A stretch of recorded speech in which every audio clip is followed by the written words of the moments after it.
130 kilometres వేగంతో పోతుంది. ఎలాంటి పెట్రోల్ ఖర్చు లేకుండా ఉపయోగపడింది. తర్వాత వాడికి ఇద్దరిద్దరు చేర్పించాలి కాబట్టి నేను మోటివేషన్ చేసినాను. మోటివేషన్ చేస్తే వాళ్ళు ఎందుకులే ఈ బండి, మా ఇంట్లో పెట్రోల్ బండి ఉంది, మళ్ళీ ఇదొకటి ఎందుకు, ఈ ఐడి వేస్తే డబ్బులు వస్తుందో రాదో, ఎంత వస్తుంది అని అట్లా నిరుచాము. ఒకవేళ వేస్తామని వేరే వాళ్ళు ముందుకు వచ్చినా వేరే వాళ్ళు అక్కడ పోయి చెడిపేస్తున్నారు.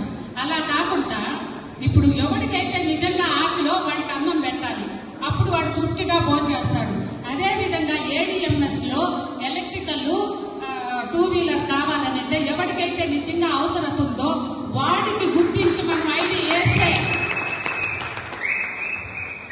మనము చాలా సక్సెస్ కాగలుగుతాము.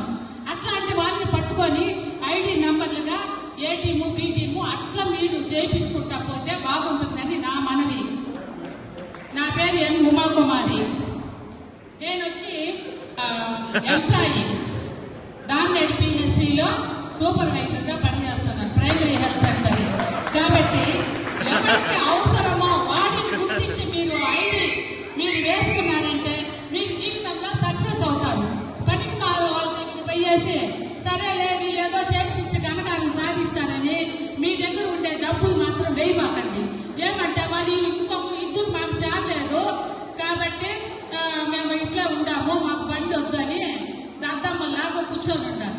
అలా కాకుండా వాళ్ళలో ఎవరైతే ఇప్పుడు దొంగనైనా క్షమించవచ్చు కానీ సోమరిని క్షమించకూడదు. దొంగ ఎందుకు అవసరం పోతాడు, దానికి అవసరం డబ్బులు కావాలి అనే దానికి పోతాడు. సోమరి ఎంతో పడుకొనే ఉండి కనీసం పెట్టిన తిండి కూడా టయానికి తినకుండా నిద్రపోతాడు. అలాంటి వాడి దగ్గర అలక్ష్మి చేరుతుంది.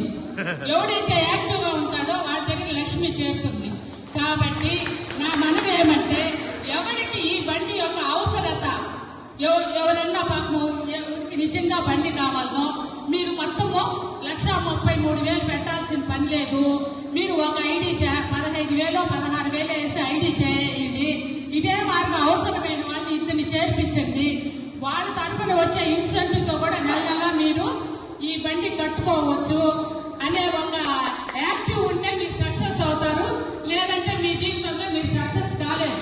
నేను చెప్పేది నిజం, సరేనా? మీరు తప్పుగా అనుకోవద్దండి. ఎవరికైతే ఆ బండి యొక్క అవసరమో ఉంటుందో అటువంటి ఐడినే చేర్పించాలి. ఆకలి ఉండేవాడికి అన్నం పెట్టాలి, వాడికి అప్పుడు ఆ భోజనం విలువ తెలుస్తుంది. ఆకలి లేని వాడికి అన్నం పెట్టకూడదు. దీని యొక్క అవసరత లేని వాడికి మనం ప్రమోట్ చేసి మన దగ్గర డబ్బులు కూడా ఇవ్వకూడదు. మన మాటల ద్వారానే మనం ప్రమోట్ చేయాలి. సరేలే ఇద్దరు చేస్తారు మనకి ఇంకా బాగా పెరుగుతుంది అనుకుంటే అది తప్పు. మీ దగ్గర డబ్బులన్నా ఇవ్వకండి, కానీ ప్రమోట్ చేయండి. ఎవరికైతే అవసరమో వాడికి మాత్రమే ప్రమోట్ చేసి చేర్పించండి. అప్పుడు మీరు జీవితంలో సక్సెస్ అవుతారు. ఇది నా మనవి. కుమారి మేడం, పులి టైగర్ ఒకసారి గట్టిగా ఎట్లాల్సింది అంటారు. వాస్తవానికి కూడా మేడము ఏదో చేతి హెల్ప్ చేద్దామని ఐడీలకు అమౌంట్